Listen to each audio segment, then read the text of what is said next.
तो चलिए फ्रेंड, आज की जो लाइव क्लास होगी वो होगी आपकी यूपी पुलिस की क्लास नंबर 5 होगी आपकी, जिसमें कि हम प्रीवियस ईयर्स के क्वेश्चन पेपर को सॉल्व करवा रहे हैं। और आज आपके लिए फिर 50 मोस्ट इंपॉर्टेंट क्वेश्चन लेके आए हैं जो कि पिछले ईयर के एग्जाम में पूछे गए हैं। तो चैनल पे बने रहिएगा और आपको सभी प्रकार की वीडियोस देखिए यूपी पुलिस की जो है प्रोवाइड की जा रही हैं। उसके लिए आपको चैनल पर जाना है, होम बटन पर क्लिक करना है और यहाँ पे जाएंगे नीचे आपके लिए प्लेलिस्ट पूरी ऐड कर दी गई है और उसमें जो जो वीडियो हमने ऐड की है शुरुआत में वो आपको देखनी है, क्योंकि उसमें से ही क्वेश्चन आपको मिलेंगे। तो UP police computer operator SI, ठीक है, एएसआई प्रोग्रामर 2024 एमसीक्यू सेट इसमें हमने प्रोवाइड करा दिए हैं। आपको ये प्लेलिस्ट देखनी है, कौन कौन सी देखनी है हम आपको बता दे रहे हैं। तो ये तो आपकी लाइव चली रही है जिसमें कि हम केवल एमसीक्यूज़ पर आपको सॉल्व करवा रहे हैं ब्रीज एक्सप्लेनेशन के साथ, जो कि प्रीवियस ईयर्स के क्वेश्चन पेपर हैं।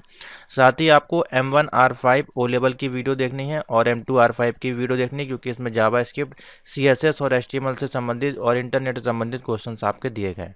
साथ ही आपको M1R5 की भी प्लेलिस्ट देखनी है जो कि ओल्ड सिलेबस से थी। ये भी, इसमें से भी आपके क्वेश्चन आएंगे क्योंकि पूरा सिलेबस आपका इससे मैच कर रहा है। तो ये 4 प्लेलिस्ट आपको देखनी है। आगे की आपको जो देखनी है वो ए लेवल में से, ए लेवल में आपको देखनी है A6 कंप्यूटर सिस्टम आर्किटेक्चर और A7 जो प्रोग्रामर के बच्चे हैं वो A6, A7 और A5 की जो आंसर की वाली प्लेलिस्ट है उसको फॉलो कर सकते हैं। जैसे कि यहाँ पे देखिए अवेलेबल है ए लेवल MCQs इसमें अवेलेबल हैं। A5, A6 और A7 की MCQs आपको देखनी है, क्योंकि डेटाबेस से संबंधित आपके बहुत सारे क्वेश्चन इसमें पूछे जाते हैं। ठीक है, तो इतना आपको जो है 5 ये प्लेलिस्ट आपको सेव करके रख लेनी है अपने मोबाइल में या पीसी, लैपटॉप, जिसमें भी देखते हैं। अगर आप UP police computer operator SI और प्रोग्रामर की तैयारी करना है तो 100% आपको यहाँ पे जीनियन कंटेंट अवेलेबल है। इसमें से क्वेश्चन डेफिनेटली आपके आएंगे ही आएंगे। ठीक है, तो ये फ्री ऑफ कॉस्ट अवेलेबल, आप इसको देख सकते हैं। बाकी आज के जो कुछ क्वेश्चन है हम आपके लिए लेके आए हैं, जो कि प्रीवियस इसका पेपर सोल्यूशन होगा कंप्यूटर ऑपरेटर का, इसको देखेंगे। और इसका कंप्लीट जो हमारे पास है PDF कोर्स भी अवेलेबल है। जो बच्चे MCQ ज्वाइन करना चाहते हैं और घर बैठे तैयारी करना चाहते हैं उनके लिए MCQ PDF नोट्स अवेलेबल हैं। यहाँ पे आप इसको ज्वाइन कर सकते हैं व्हाट्सएप पे मैसेज करके 7007659485 पे। और लास्ट क्लास जो हमने आपको दी थी वो क्लास नंबर 4 वीडियो सेक्शन में जाएंगे, यहाँ पे आपको मिल जाएगी। और इस वीडियो को अगर नहीं देखा तो देख लीजिएगा, बहुत अच्छी क्लास है, पूरा 40 मिनट की क्लास है, आपको पूरा एक्सप्लेन किया गया है विद सॉल्यूशन के साथ। तो चलिए आज का देखते हैं वीडियो कुछ इस प्रकार से है। क्वेश्चन नंबर 101 पे आते हैं और पहला क्वेश्चन देखते हैं। देखिए, एक साइड हिंदी दिया है, एक साइड इंग्लिश, दोनों साइड में मिलेगा। तो आप हिंदी अगर आपको समझ में आती है तो हिंदी में देख लीजिए, मैं दोनों में आपको समझा दूंगा। तो पहला क्वेश्चन देखिए, DBMS का आया। देखिए जैसे कि मैंने आपको बताया, डेटाबेस मैनेजमेंट सिस्टम, जो कि ए लेवल में A7R5 मॉड्यूल होता है। इसीलिए मैं आपसे कह रहा हूँ A7R5 के मॉड्यूल आपको पढ़ के जाने हैं।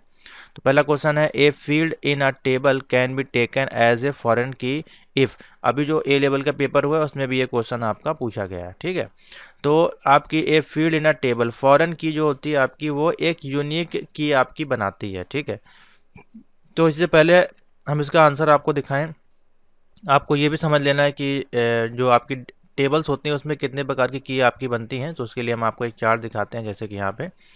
तो देखिए डिफरेंट टाइप्स ऑफ की आपकी जो है डेटाबेस में होती हैं, जैसे कि आपका कैंडिडेट की है, प्राइमरी की है, सेकेंडरी की, यूनिक की, कंपोजिट की, ठीक है, सरोगेट की, पार्शियल की है, फॉरेन की है, अल्टरनेट की, सुपर की। तो आप देख सकते हैं कितने प्रकार की कीज़ होती हैं जो कि अलग अलग डेटा एंट्रीज के लिए डेटाबेस में यूज़ की जाते हैं। ठीक है, तो आपको डिटेल में नहीं जाना है इतना, क्योंकि ये थ्योरी का फिर विषय हो जाएगा, मैंने आपको सिर्फ हाईलाइट कर दी है।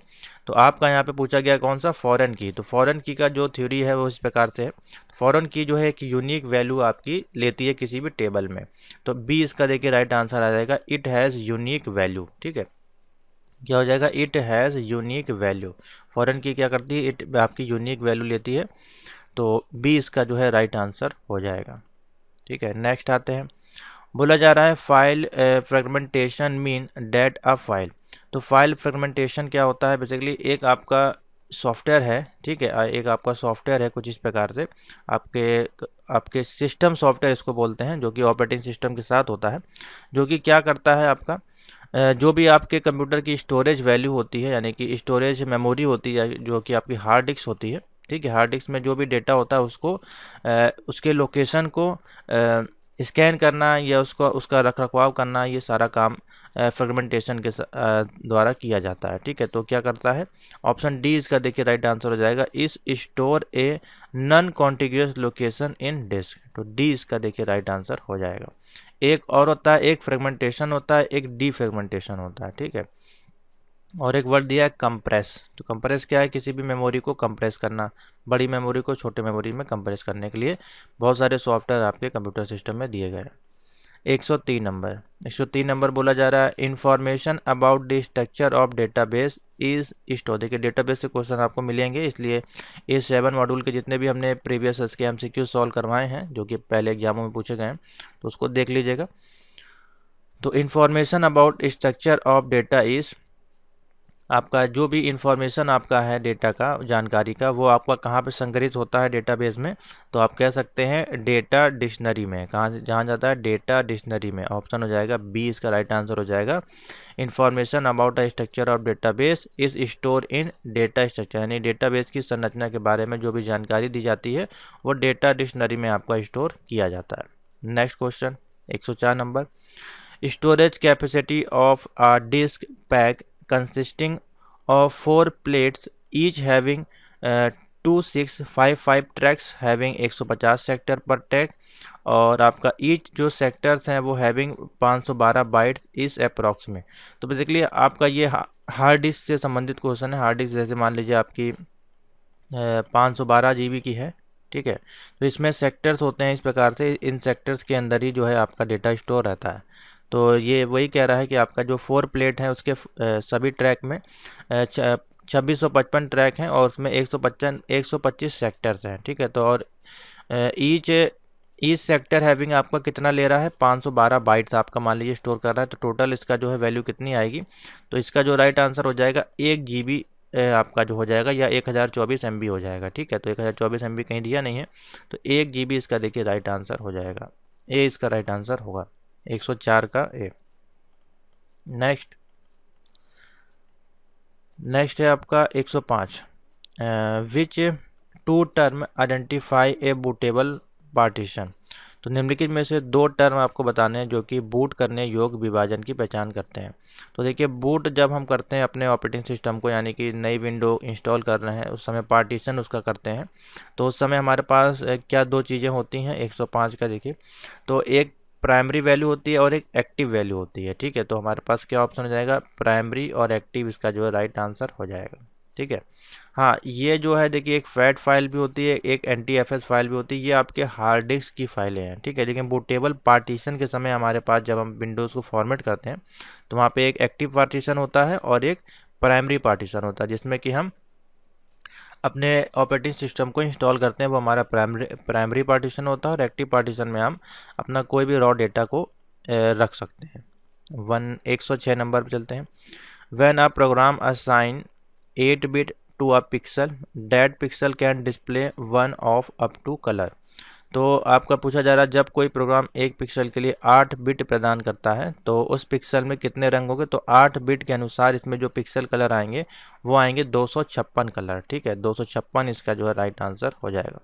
और आपने देखा भी होगा जितने भी कंप्यूटर सिस्टम में कलर बताए गए हैं वो टोटल आपके 256 से ही डिनोट करते हैं, जो कि डिस्प्ले कलर या टीवी के कलर या किसी मॉनिटर कलर आपके होते हैं। ठीक है, नेक्स्ट आउटलुक एक्सप्रेस इस, तो आपको पता है MS ऑफिस का एक सॉफ्टवेयर है जिसको कि हम आउटलुक भी बोलते हैं, जो कि किसके लिए यूज़ किया जाता है, ईमेल मैसेजिंग के लिए, ईमेल को भेजने के लिए, रिसीव करने के लिए यूज़ किया जाता है। तो आप क्या बता सकते हैं, एक आपका ईमेल चैट क्लाइंट सिस्टम है। ठीक है, ब्राउज़र नहीं है, ना ही सर्च इंजन है। ठीक है, तो ईमेल क्लाइंट सिस्टम है आपका आउटलुक एक्सप्रेस।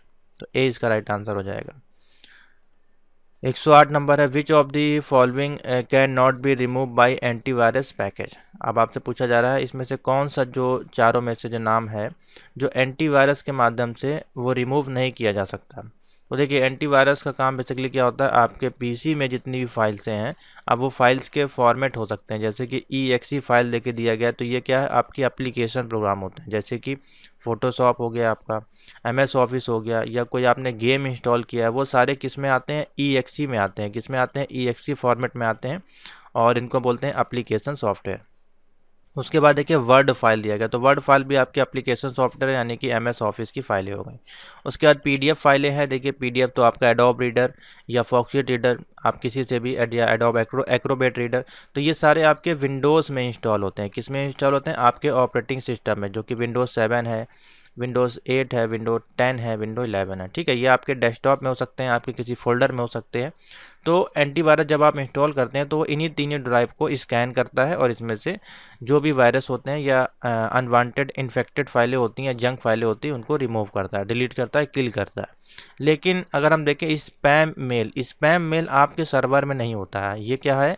स्पैम मेल का काम क्या होता है? आपका जीमेल जब आप ओपन करते हैं, जीमेल में हमारे एक स्पैम मेल का फोल्डर होता है, ठीक है।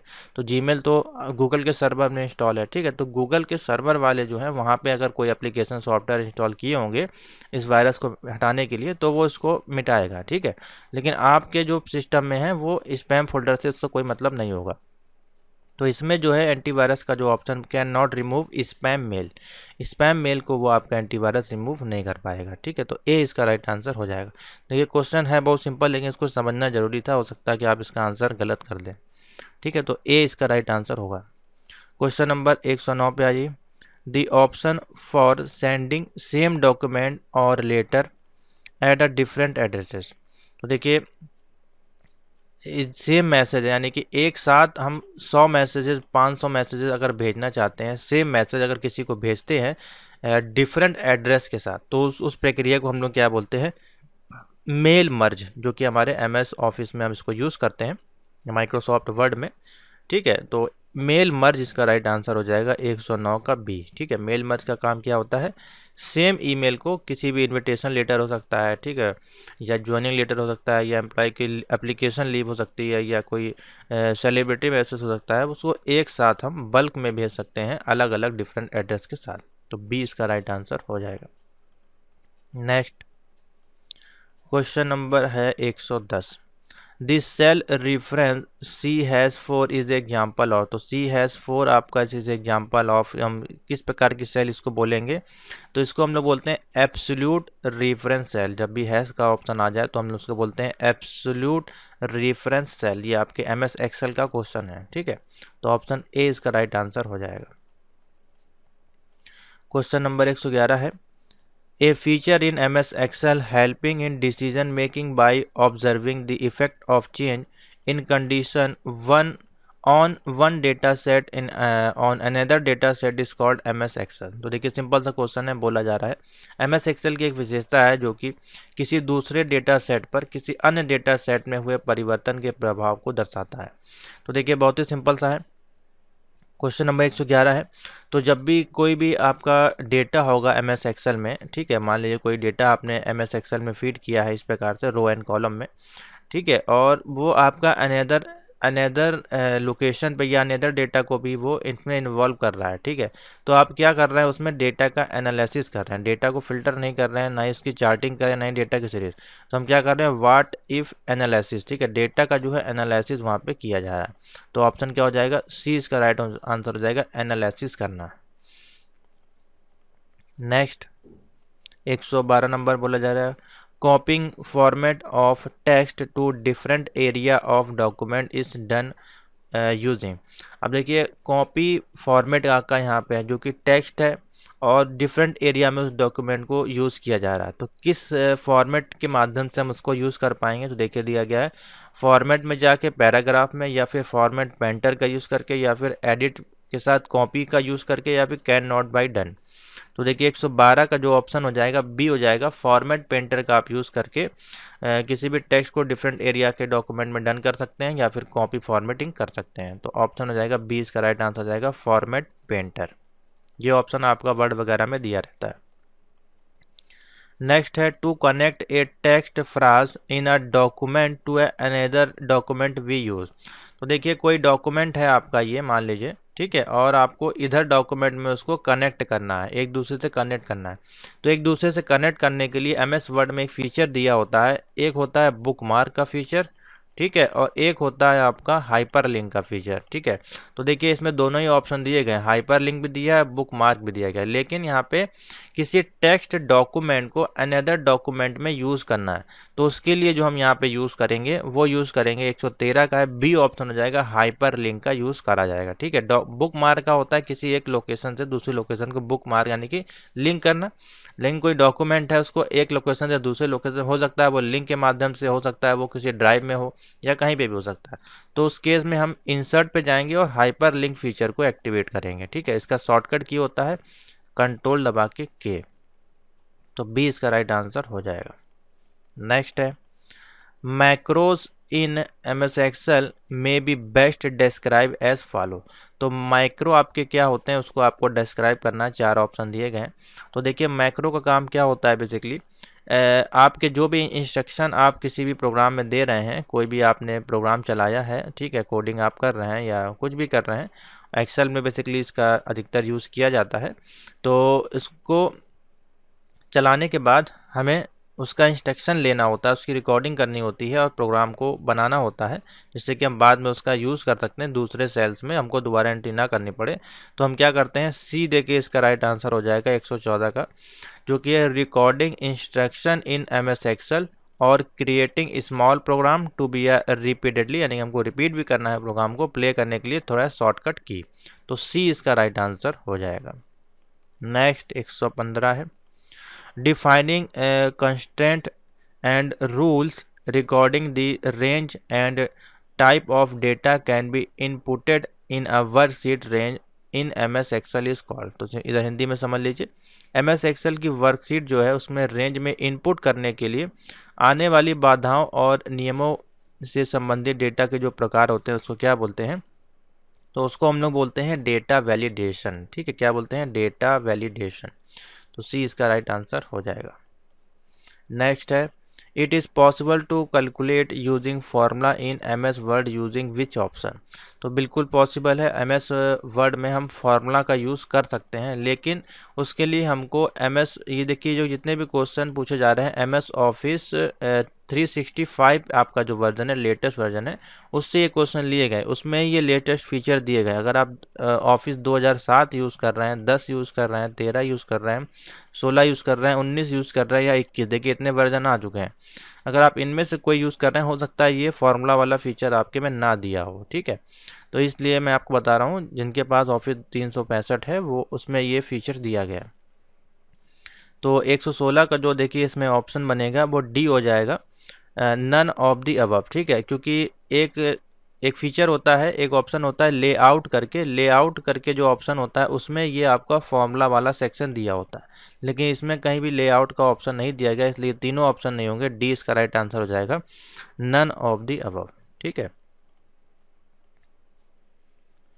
नेक्स्ट है 117 hang out master option has the following use. तो हैंग आउट मास्टर का जो है उसका क्या यूज़ है आपके सीट्स में या आप कह सकते हैं एम एस ऑफिस में।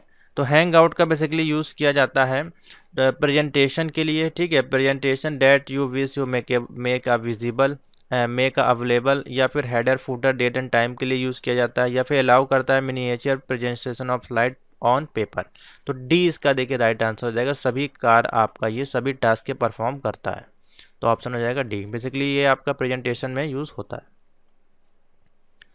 नेक्स्ट है solver option in M S Excel is used for. अब देखिए सॉल्वर ऑप्शन भी आपको जो है हो सकता है कि आपके जो ओल्ड वर्जन के एम एस एक्सेल है उसमें देखने को ना मिले। ठीक है, तो सॉल्वर ऑप्शन का यूज़ किस लिए किया जाता है, बेसिकली डेटा का एनालिसिस करने के लिए, डेटा का एनालिसिस करने के लिए सॉल्वर ऑप्शन का यूज़ किया जाता है। तो ऑप्शन हो जाएगा ए इसका राइट आंसर हो जाएगा। नेक्स्ट है what is the main difference between LAN वैन और मैन। लैन और वैन और मैन में आपका बेसिकली मेन डिफरेंस क्या है वो आपको बताना है।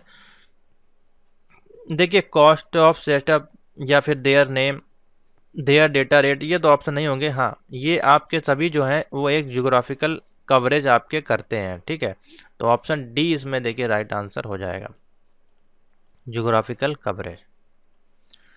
120 है benefit of a network do not include, इसमें से नेटवर्क के लाभ में शामिल नहीं है। तो देखिए नेटवर्क का लाभ हमें कभी होगा जब हमारे पास लो मेंटेनेंस कॉस्ट होगी, या फिर शेयरिंग ऑफ पेरिपेलर होगी, ठीक है, या फिर इम्प्रूव इंफॉर्मेशन शेयरिंग होगी। तो इसमें जो ऑप्शन हो जाएगा 120 में बी ऑप्शन होगा, हमारा नेटवर्क का बेटर मॉनिटरिंग और वर्कर परफॉर्मेंस से इसका कोई भी लाभ नहीं होने वाला है, ठीक है। तो इससे बी इसका राइट आंसर हो जाएगा, बाकी ऑप्शन ठीक है। Next, if we use either telnet और FTP, which is the highest layer you are using the transmit data. अब ये देखिए आपके OSI मॉडल का क्वेश्चन है। OSI में आपकी 7 लेयर्स होती हैं, आपको पता होनी चाहिए, जिसमें से 4 लेयर आपकी यहाँ पे दी गई हैं, ठीक है। डेटा लिंक लेयर इसमें नहीं है, नेटवर्क लेयर नहीं दी गई है, ठीक है। 2 आपकी ये हो गई 6, और ट्रांसपोर्ट लेयर आपकी दी गई है। हाँ, अब हम आपको बताने जा रहे थे, हाँ, FTP का देखिए फुल फॉर्म क्या होता है, फाइल ट्रांसफ़र प्रोटोकॉल, ठीक है। और ये टेलनेट है आपका। टेलनेट आपका जो है लॉगिन बेस्ड आपका इंटरनेट कनेक्टिविटी आपके कंप्यूटर में प्रोवाइड कराता है। इसमें कि आपको एक आईडी और एक पासवर्ड डालना पड़ता है, ठीक है। और यहाँ पे पूछा जा रहा है, यदि आप टेलनेट या FTP का उपयोग कर रहे हैं तो डेटा को संचारित करने के लिए उच्चतम परत आपकी किसकी होनी चाहिए। तो देखिए इन सभी में जो सबसे ज़्यादा डेटा का आदान प्रदान होता है किस लेयर में होता है हमारा, तो एप्लीकेशन लेयर के माध्यम से ये सारे प्रोग्राम उसमें इंक्लूड किए जाते हैं। ये सारे आपके एक तरह के सॉफ्टवेयर ही हैं, ठीक है। तो एप्लीकेशन लेयर प्रोटोकॉल में ये आपके गिने जाएंगे। तो ए इसका राइट आंसर हो जाएगा, एप्लीकेशन लेयर। नेक्स्ट है, which of the following TCP/IP protocol allow an application program on one machine to send a datagram to a application program using program on another machine में, ठीक है। एक TCP/IP protocol आपका allow करता है कोई भी एप्लीकेशन प्रोग्राम एक मशीन से दूसरे मशीन में कैसे आप उसको ट्रांसफ़र करेंगे, किसके माध्यम से करेंगे। तो बहुत ही सिंपल सा इसका आंसर है यूज़र डेटाग्राम प्रोटोकॉल के माध्यम से, ठीक है। तो ऑप्शन क्या हो जाएगा, UDP, यूज़र डेटाग्राम प्रोटोकॉल। तो ए इसका राइट आंसर हो जाएगा। SMTP का फुल फॉर्म होता है सिंपल मेल ट्रांसफ़र प्रोटोकॉल, जो कि मेल वगैरह को सेंड करने में यूज़ किया जाता है। नेक्स्ट है, a modem is connected in between a telephone line and a. तो देखिए आपका एक मॉडम जो आपने देखा होगा, हम लोग पहले समय पे जो पोस्ट पेड मॉडम्स आपके यूज़ करते थे, जिसको हम लोग डोंगल्स भी बोलते थे, उसमें सिम लगा के आप डेटा को यूज़ करते थे। तो उसका जो कनेक्टिविटी होती है वो किस प्रकार से होती है, connected in between a telephone line and a, किसके बीच में होती है। तो आप बता दीजिएगा, सीरियल पोर्ट, ठीक है। A modem is a connected between a telephone line and a serial port. तो डी इसका राइट आंसर हो जाएगा, ठीक है। अब ये कंप्यूटर नहीं होगा, कम्युनिकेशन अडॉप्टर नहीं होगा, नेटवर्क नहीं होगा, डी इसका राइट आंसर हो जाएगा। नेक्स्ट है, what is the purpose of routing table. Routing table का पर्पस या उद्देश्य उसका क्या होता है। तो राउटिंग टेबल का जो उद्देश्य होता है, to find most efficient route to the destination, यानी कि उसका काम होता है गंतव्य के लिए सबसे कुशल मार्ग खोजना। तो डी इसका देखिए राइट आंसर हो जाएगा, ठीक है। To find the most efficient route to the destination, ठीक है। सबसे सरल जो आपका है, कुशल या सरल कह सकते हैं, वो मार्ग आपका ढूंढता है राउटिंग करने के लिए। नेक्स्ट आ जाइए। नेक्स्ट पूछा गया है, in OSI network architecture the dialogue control and token management are responsibilities of OSI, यानी कि OSI नेटवर्क आर्किटेक्चर में संवाद नियंत्रण और टोकन प्रबंधन के लिए उत्तरदायी होती है कौन सी लेयर। तो आप बता दीजिएगा। क्वेश्चन नंबर है 125, ए ऑप्शन हो जाएगा सेशन लेयर। कौन सी होती है, सेशन लेयर। देखिए सभी लेयर हैं, इन सभी लेयर का अलग अलग काम है। तो जब भी ये नए क्वेश्चन आएंगे तो हम उस लेयर को एक्सप्लेन कर देंगे, ठीक है। क्योंकि ये बहुत बड़ा टॉपिक है OSI लेयर का, क्योंकि इसमें बहुत सारी डिवाइसेस हैं, नेटवर्क हैं, मीडियाज़ हैं जो इसके अंदर इन्वॉल्व होती हैं। Railway reservation system are basically, railway reservation system है वो बेसिकली आपका मूल रूप से क्या होता है। अगर आप देखें तो ऑप्शन देखिए आपके दिए गए, सिंपल क्लाइंट सर्वर सिस्टम होता है, या फिर इंट्रानेट बेस्ड सिस्टम होता है, या फिर फास्ट डिस्ट्रीब्यूटेड नेटवर्क सिस्टम होता है। तो रेलवे के जो भी सिस्टम लगे होते हैं बेसिकली वो हमारे इंट्रानेट बेस्ड सिस्टम होते हैं। क्या होते हैं? Intranet based system. देखिए कितना अच्छा क्वेश्चन पूछा गया है और फंसाने के लिए यहाँ पे रेलवे रिजर्वेशन को यूज़ किया गया, साथ ही उसके अंदर की बात पूछ ली गई है। तो इंट्रानेट बेस्ड सिस्टम होते हैं, बी इसका राइट आंसर हो जाएगा।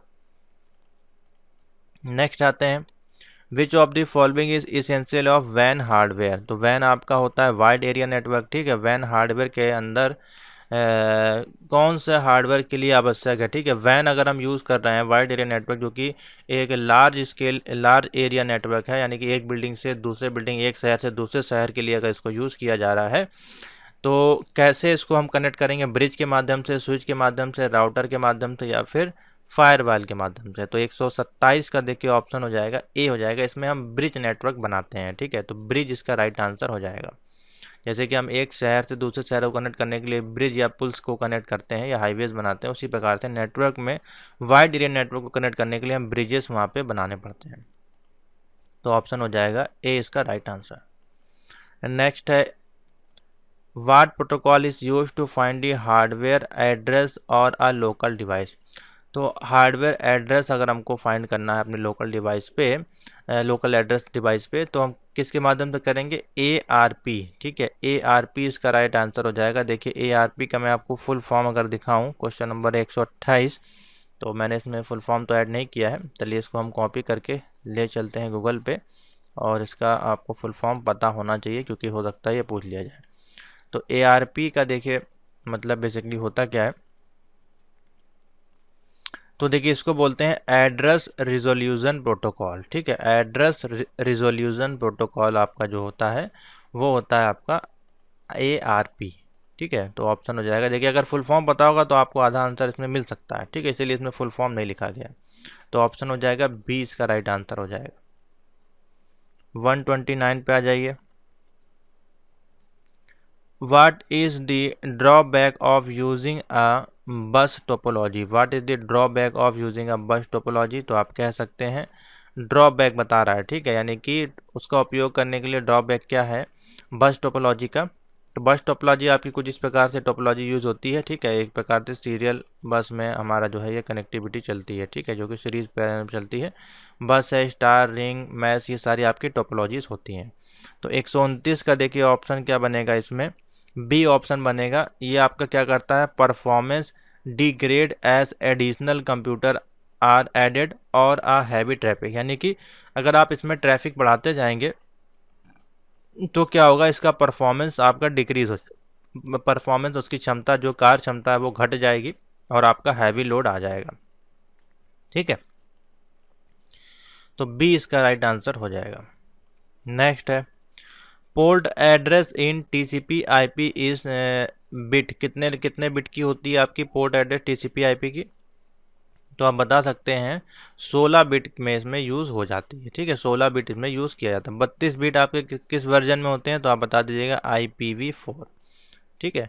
48 भी किसी में होते हैं, मैं आपको अगर दिखाऊं 48 बिट होते हैं शायद आपके 48 बिट, हाँ, मैक एड्रेस के पोर्ट में देखिए शायद होते हैं। हाँ, मैक एड्रेस जो आपका है, मैक एड्रेस में आपके 48 बिट होते हैं, ठीक है। तो तीनों को मैंने बता दिया। ये आपका इंटरनेट प्रोटोकॉल वर्जन 4 का है, इसको कि हम लोग IPv4 भी बोलते हैं, ठीक है। IPv6 का अगर पूछा जाए तो बता दीजिएगा 128 बिट, और 48 है तो ये हमारे मैक एड्रेस का हो गया बिट, और 16 बिट पूछा गया तो हमारे किसके पोर्ट का है? TCP/IP पोर्ट का है, ठीक है। Next, A remote batch processing operation in which data is slowly input to a central computer would require, ठीक है। यहाँ तक की वीडियो अगर आपको समझ में आई तो प्लीज़ वीडियो को लाइक आप कर दीजिएगा, चैनल पर नया तो सब्सक्राइब कर लीजिएगा इसी प्रकार के, और कॉपी पेन लेके बैठा करें, जो चीज़ें हम इसमें बताते हैं उसको नोट करते रह करें, वहाँ से आपके नोट्स भी बन जाएंगे और आपके शॉर्ट आंसर भी तैयार हो जाएंगे। तो देखिए यहाँ बोला जा रहा है रिमोट बैच प्रसंस्करण में पूरी तरह केंद्रीय कंप्यूटर में इनपुट डेटा लाने के लिए प्रयोग किया जाता है, तो उसको हम लोग बोलते हैं 131 का ऑप्शन बन जाएगा बी, सिंपलेक्स लाइन, ठीक है, सिंपलेक्स लाइन। तो ऑप्शन हो जाएगा बी। नेक्स्ट है, which of the following device is use to connect two system specially is if this system use different protocol. तो दो सिस्टम को हमें कनेक्ट करना है और वो दोनों डिफरेंट प्रोटोकॉल पे यूज़ कर रहे हैं, ठीक है। डिफरेंट प्रोटोकॉल क्या है, जैसे कि मान लीजिए कोई हब पे कनेक्ट है, तो कोई रिंग टोपोलॉजी पे कनेक्ट है, ठीक है, या फिर कोई स्टार नेटवर्क पे कनेक्ट है, ठीक है, अलग अलग टोपोलॉजी का यूज़ कर रहा है। तो उसके लिए हम फिर किस तरह से उसका कनेक्शन करेंगे, हब बेस कनेक्शन करेंगे, ब्रिज बनाएंगे, या गेटवे, या फिर रिपीटर्स लगाएंगे। तो 132 का देखिए सी ऑप्शन बन जाएगा, उसमें हम क्या लगा देंगे, गेटवेज लगा देंगे। फिर गेटवे लगाने के बाद आप चाहे उसको सीरीज में कनेक्ट करें, चाहे स्टार में कनेक्ट करें, चाहे फिर रिंग बेस को कनेक्ट करें, चाहे जैसे कनेक्ट कर सकते हैं। तो सी इसका राइट आंसर हो जाएगा। नेक्स्ट है 133 number, how many hosts can be configured using a subnet mask 255.255.255.248। तो सबनेट मास्क लास्ट में देखिए 255 भी होता है, कभी कभार 0 भी होता है, लेकिन यहाँ पे 248 का यूज़ किया गया है। तो इसमें हमारे जो कितने हमारे होस्ट बनेंगे इसमें, तो इसमें जो हमारे होस्ट बनेंगे 133 का ऑप्शन बन जाएगा। 133 का हो जाएगा आपका ए ऑप्शन बनेगा, 6 होस्ट इसमें आपके बनेंगे। कितने होस्ट बनेंगे, 6 होस्ट इसमें आपके बनेंगे। तो ए इसका राइट आंसर हो जाएगा। नेक्स्ट क्वेश्चन है, what part of 192.168.10.51 is the network ID assume करी जा रही है as a default subnet mask. तो इसमें डिफ़ॉल्ट सबनेट मास्क आपका क्या बनेगा इस आईपी एड्रेस के अनुसार। तो इसमें डिफ़ॉल्ट जो आपका बनेगा वो आपका बनेगा 134 है, बी ऑप्शन बन जाएगा 192.168.10, ठीक है। ये इसका आपका डिफ़ॉल्ट सबनेट मास्क बन जाएगा। इसके आगे आप कुछ भी ऐड कर सकते हैं, तो बी इसका राइट आंसर हो जाएगा। नेक्स्ट है 135, विच of the following services use TCP. TCP आपकी जो है वो टीसीपी का भी फुल फॉर्म आपको पता होना चाहिए। तो टीसीपी जो है आपकी वो किस प्रकार की जो है सर्विसेज को यूज़ करती है। तो देखिए टीसीपी जो है काफ़ी सारी सर्विसेज को लेके साथ चलती है, जैसे कि अगर हम इसमें ऑप्शन में देखिए लिखा गया है डीएचसीपी, एसएमटीपी, एचटीटीपी, टीएफटीपी और एफटीपी, ठीक है। अब इसमें देखिए राइट आंसर आपका कुछ इस प्रकार से होने वाला है, 135 का है, तो बी ऑप्शन इसमें राइट होगा, ठीक है। सबसे पहले हमारे पास क्या आएगा, नंबर 2, यानी कि सबसे पहले हमारे लेती है एसएमटीपी, उसके बाद नंबर 3 है, नंबर 3 में दिया एचटीटीपी, और उसके बाद नंबर 5 है यानी कि एफटीपी। तो ये 3 लेयर को ये लेके चलता है, ठीक है। ये देखिए एसएमटीपी, एचटीटीपी और एफटीपी, तो ये इसका आंसर हो जाएगा बी वाला सही। ये और ये, बाकी इसको ये नहीं लेता है, ठीक है। 3 ऑप्शन आपके बनेंगे। नेक्स्ट, सभी के फुल फॉर्म आपको पता होने चाहिए, सिंपल सा है, simple mail transfer protocol, transfer protocol, ठीक है, और file transfer protocol, hyper text transfer protocol, ठीक है, नोट कर लीजिए। नेक्स्ट 136 नंबर है, the first part of a complete URL is the needed to access the web address. तो देखिए आप कोई भी यूआरएल यूज़ करते हैं, सबसे पहले हम क्या लिखते हैं, HTTP और एस लगाते हैं, तो सिक्योर सॉकेट लेयर हो जाती है। उसके बाद लिखते हैं www.google.co.in या .com, कुछ भी लगा सकते हैं, ठीक है। तो इस प्रकार से ये पूरा रहता है। तो इसका जो फर्स्ट पार्ट है उसको हम लोग बेसिकली क्या बोलते हैं, 136 नंबर है, डी ऑप्शन हो जाएगा, उसका प्रोटोकॉल आएगा, ठीक है। ये हमारा सबसे पहला पार्ट होता है हाइपर टेक्स्ट ट्रांसफ़र प्रोटोकॉल, ठीक है, HTTP इसको बोलते हैं। तो डी ऑप्शन बन जाएगा प्रोटोकॉल। नेक्स्ट 137 नंबर है, what does D x in XML। तो XML जो होता है आपका, इसका फुल फॉर्म आपको पता होना चाहिए। एक्स को जो है यहाँ पे साइलेंट किया गया है, एक्स की जगह हम लोग ई से स्टार्ट करते हैं उसको, ठीक है। इसको हम लोग पढ़ते हैं एक्सटेंसिबल, ठीक है, एक्सटेंसिबल। एम से होता है मार्कअप, एल से होता है लैंग्वेज। तो देखिए सी इसका राइट आंसर हो जाएगा, एक्सटेंसिबल। एक्स यहाँ पे जो है साइलेंट है, उसके पहले हम ई यूज़ करते हैं, ई एक्स, इस प्रकार से पढ़ते हैं। तो एक्सटेंसिबल मार्कअप लैंग्वेज इसका फुल फॉर्म होता है। तो ई का मतलब है एक्सटेंसिबल, सी इसका राइट आंसर हो जाएगा। चलिए आगे चलते हैं, web dot config file is use, ठीक है। बोला जा रहा है वेब डॉट कॉन्फिग जो फाइल होती है वो किस लिए यूज़ की जाती है। तो वेब डॉट कॉन्फिग फाइल जो यूज़ की जाती है वो configure the time that the server side behind module is called, ठीक है। तो एक कॉन्फ़िगरेशन होता है आपका, उस टाइम पर कॉन्फ़िगरेशन करें जब server side code behind module कहलाता है। तो ए इसका राइट आंसर हो जाएगा। Configure time side server side code behind module is called. ठीक है। नेक्स्ट है default scripting language in ASP। तो ASP.NET आपका जो है उसकी डिफ़ॉल्ट लैंग्वेज होती है वो हमारी होती है जावा स्क्रिप्ट, सॉरी जावा स्क्रिप्ट नहीं होती है, 139 है, बी हो जाएगा, VB स्क्रिप्ट होती है। ठीक है, VB स्क्रिप्ट। तो VB स्क्रिप्ट इसका राइट आंसर हो जाएगा, विजुअल बेसिक की स्क्रिप्ट होती है। नेक्स्ट क्वेश्चन पे आ जाइए, what is the output of the following code. देखिए जावा का यहाँ पे एक कोड दिया गया है और लिखा गया है script type equal to text, java script की यहाँ फाइल लैंग्वेज यूज़ की गई है। उसके बाद वेरिएबल QPT यहाँ पे यूज़ किया गया जो कि न्यू वेरिएबल है। और यहाँ पे देखिए एरे एंट्री की गई है, जीरो नंबर इंडेक्स पे ये प्रिंट हो रहा है, 1 नंबर इंडेक्स पे ये लिखा है, 2 नंबर इंडेक्स पे ये है, 3 नंबर इंडेक्स पे ये है। तो डॉक्यूमेंट डॉट राइट में हमारे चारों इंडेक्स दिए गए हैं। ठीक है, तो हमारे पास जो प्रिंट होके आएगा वो क्या प्रिंट होके आएगा, तो इस केस में जब हम ऑप्शन देखेंगे तो इसका बी ऑप्शन सही आएगा, क्वालिटी पॉइंट टोपोलॉजी आपका जो है इसमें प्रिंट होके आएगा, यानी कि इंडेक्स नंबर 3 जो है आपका वो प्रिंट होगा। एरर नहीं आएगी। बाकी देखिए ऑप्शन मिक्स करके दिए हैं, सब एक साथ नहीं प्रिंट होगा। ठीक है, नंबर 3 यानी कि लास्ट वाली जो वैल्यू है वो आपकी प्रिंट होगी खाली। नेक्स्ट है executable utility program compilers editors etcetera are stored in Unix operating system. दो तरह के आपके कमांड बेस्ड है, यानी एक आपका लिनक्स है LINUX और एक यूनिक्स बेस्ड है। ठीक है, तो उसकी जो डायरेक्टरी होती है वो आपकी कहाँ पे बेसिकली, उसको डायरेक्टरी को बेसिकली क्या कहते हैं जब हम यूटिलिटी प्रोग्राम की बात कर रहे हैं। तो देखिए इसमें ये सारे ही ऑप्शन यूज़ किए जाते हैं। ठीक है, सारे ही ऑप्शन यूज़ किए जाते हैं, लेकिन ऑल ऑफ दी अबव को ऑप्शन नहीं दिया गया। तो यूटिलिटी प्रोग्राम में जब हम कंपाइलिंग करते हैं एडिटर के समय तो हम सबसे ज़्यादा इसमें यूज़ करते हैं किसको, सबसे पहले कि अगर हम स्टडी दें तो ऑप्शन बनेगा 141 है, सी इसका ऑप्शन बन जाएगा, यानी कि बिन के साथ जो है ज़्यादा इसको यूज़ किया जाता है। उसके बाद फिर है डेव है, एक्सेट्रा है, फिर यूज़र है। ठीक है, इस प्रकार से काम करता है। तो सी इसका राइट आंसर आप टिक कर सकते हैं। नेक्स्ट है आपका system data and utility program password and login file in Unix operating system are stored in directory. तो देखिए ये भी उसी टाइप का क्वेश्चन है ये। तो इसमें ऑप्शन हो जाएगा आपका डी एक्सेट्रा ऑब्लिक पासवर्ड। ठीक है, पासवर्ड भी ऑप्शन दे सकता है इसमें कभी कभार। तो एक्सेट्रा ऑब्लिक पासवर्ड की जो भी डायरेक्टरीज होती हैं यानी कि कमांड होते हैं वो आपके स्टोर किए जाते हैं यूटिलिटी प्रोग्राम में पासवर्ड एंड लॉगिन को स्टोर करने के लिए। ठीक है, एक्सेट्रा ECT।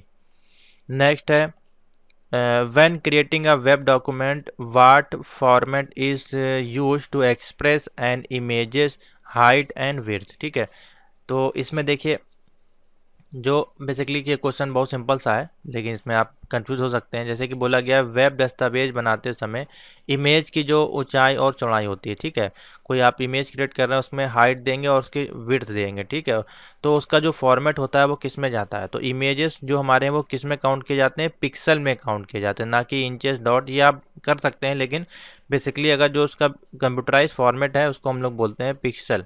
तो 143 का ऑप्शन बन जाएगा बी, इमेजेस को हाइट वेट हमारे पिक्सल में काउंट किए जाते हैं। नेक्स्ट है what is the process that condense file to be store in less spaces and therefore send faster over the internet. तो वही है आपका, देखिए कोई डेटा है आपका वो बहुत बड़ी फाइल है, जैसे कि मान लीजिए 1 GB की है या 4 GB की है। उस डेटा को हम कंप्रेस करके हम बना सकते हैं 100 MB में, और तब उसको जब आप सेंड करेंगे तो हमारी फाइल जो है फास्ट काम करेगी इंटरनेट पे। तो हम किसके माध्यम से कर सकते हैं, डेटा कंप्रेशन के माध्यम से हम क्या करते हैं, उस डेटा को है कंप्रेस कर देंगे। तो 144 का बी ऑप्शन बन जाएगा। नेक्स्ट देखिए पूछा गया है डी मॉर्गन्स लॉ स्टेट आपका जो है वो काम करता है किस माध्यम से, बोथ ऑप्शन बन जाएगा डी मॉर्गन्स लॉ जो है आपका, दोनों इक्वेशन ठीक हो जाएंगी। ठीक है, इसके बाद देखिए कुछ क्वेश्चन जो कि इंपॉर्टेंट नहीं है इसलिए हम इसको हटा दे रहे हैं। हम सीधे आते हैं क्वेश्चन नंबर 152 पे। ठीक है, ये उतने इंपॉर्टेंट नहीं है और ये रिपीट नहीं होते हैं। हाँ, यहाँ से आते हैं 152 पे। How many Boolean function of 3 variable are there. तो बूलियन फंक्शन में आपके कितने, अब ये सारे जो क्वेश्चंस हैं आपके A6 A7 और A5 मॉड्यूल से पूछे जा रहे हैं। ठीक है, बेसिकली A6 A7 के हैं, A8 के भी कुछ क्वेश्चंस हैं। तो ये ए लेवल से संबंधित क्वेश्चन है, ठीक है। 152 नंबर है, हाउ मैनी बूलियन फंक्शन। अब ये जो क्वेश्चन मैंने आपको ड्रॉप करवा दिए, ये बिना थ्योरी के आपके नहीं आएंगे, ये पूरा एक चैप्टर्स हैं, ठीक है। अगर ऐसे बता देंगे तो आपको समझ में नहीं आएगा, तो इसलिए आप उसको अभी रिमूव कर दीजिए। How many Boolean function of 3 variable are there, तो 3 वेरिएबल हमारे पास कौन से हो जाएंगे, 256 आपके वेरिएबल यहाँ बनेंगे, तो ऑप्शन बन जाएगा। जब 3 वेरिएबल आपके दिए हैं बूलियन फंक्शन, तो आप 256 पे आंसर टिक कर सकते हैं। उसके बाद देखिए, most effective algorithm which find the median of unsorted n size array is taken is called zero log n, ठीक है। जीरो लॉग n इसका राइट आंसर हो जाएगा। 153 का, सॉरी जीरो लॉग n नहीं होगा, जीरो ब्रैकेट में n लॉग n, c इसका राइट आंसर हो जाएगा, zero n log n। Next है, worst case efficiency of quick sort over an array having n items can be improved by, तो इसको हम लोग बोलते हैं रैंडोमाइजेशन, ठीक है, रैंडोमाइजेशन, ठीक है, बी इसका राइट आंसर हो जाएगा। नेक्स्ट है, how many value can be held by in array, तो एरे में देखिए लिखा गया है a-3 लिखा है, 10 है, और 5 और लिखा है 12, तो इसमें जो हमारा आउटपुट आएगा 112 इसका देखिए राइट आंसर आएगा, ठीक है, सी इसका राइट आंसर आएगा। एरे है बेसिकली आपकी इंडेक्सिंग के साथ, मल्टीप्लिकेशन के साथ, एडिशन के साथ इसको देखिए सॉल्व किया जाता है, ठीक है। तो इसकी पूरी थ्योरी है, इसका पूरा फॉर्मूले हैं, प्रोसेस हैं, उसके बाद ही आपको समझ आएगा, इसलिए मैं इसमें ऑप्शन आपको बता दे रहा हूँ। बाद में कभी जब इसकी क्लासेस होंगी तो थ्योरी वाले में आपको बता देंगे। नेक्स्ट है, 156 नंबर पूछा जा रहा है, कंसीडर्ड ए 2 डायमेंशनल करेक्टर, इसमें 2 डायमेंशनल करेक्टर दिए गए हैं, assuming the row major order of storage determine the address of the element A2 is base of address 500 दिया गया। तो इस केस में इसका ऑप्शन जो आएगा वो आएगा सी ऑप्शन, इसका देखिए राइट आंसर बनेगा 507। बेसिकली आएगा तो 517, ठीक है, लेकिन 500 बेस एड्रेस के केस में इसमें जो राइट आंसर हो जाएगा वो 507 हो जाएगा। स्टैक हमारा क्या है, बेसिकली स्टैक हमारा जो होता है वो होता है डायनेमिक डेटा स्ट्रक्चर होता है। किस प्रकार का स्ट्रक्चर होता है, डायनेमिक डेटा स्ट्रक्चर। 158 है, find the prefix of the post value, तो आपकी ये पोस्ट वैल्यू दी गई है AB इंटू CD और प्लस, तो ये हमारे पास ऑप्शन दे देगी डी वाला, देखिए राइट आंसर हो जाएगा 158 में ए वाला राइट आंसर होगा, डी नहीं होगा। सबसे पहले आ जाएगा प्लस, फिर मल्टीप्लिकेशन AB/D, ठीक है, ये इसका राइट आंसर हो जाएगा।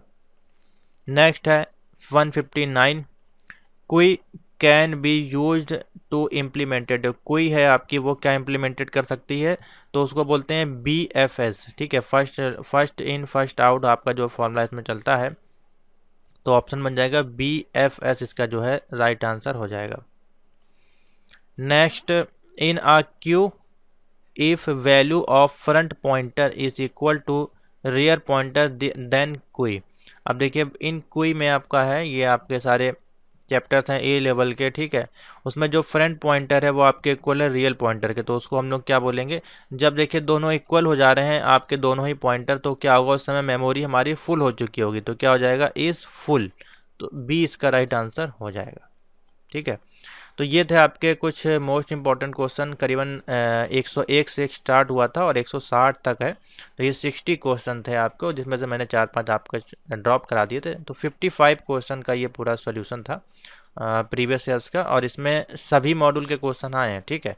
इसमें आपके डेटा प्रोग्रामर के भी क्वेश्चन है, यानी data entry operator, computer operator के क्वेश्चन भी हैं, ASI SI के भी क्वेश्चन है, साथ ही प्रोग्रामर के भी क्वेश्चन है, क्योंकि इसमें ए लेवल का भी टॉपिक कवर है, तो ये सभी बच्चों के लिए हेल्पफुल होगा, तो इसको जरूर देखें। प्रीवियस ईयर्स के क्वेश्चन पेपर हैं, जितने पेपर सेट हमारे पास आते जाएंगे, या आपके पास कोई पेपर सेट बड़ा हो तो आप मुझको इस नंबर पे जो है व्हाट्सएप कर दीजिएगा, 7007659485 पे, मैं उस पेपर को सॉल्व करके आपके लिए लाइव सेक्शन यहाँ पे लगा दूंगा, ठीक है। तो thank you for watching, video को लाइक जरूर कर दीजिएगा, शेयर कर दीजिएगा, कोई डाउट नीचे कमेंट कर सकते हैं, और अपने आंसर जरूर कमेंट किया करें और नोट्स जरूर बनाया करें।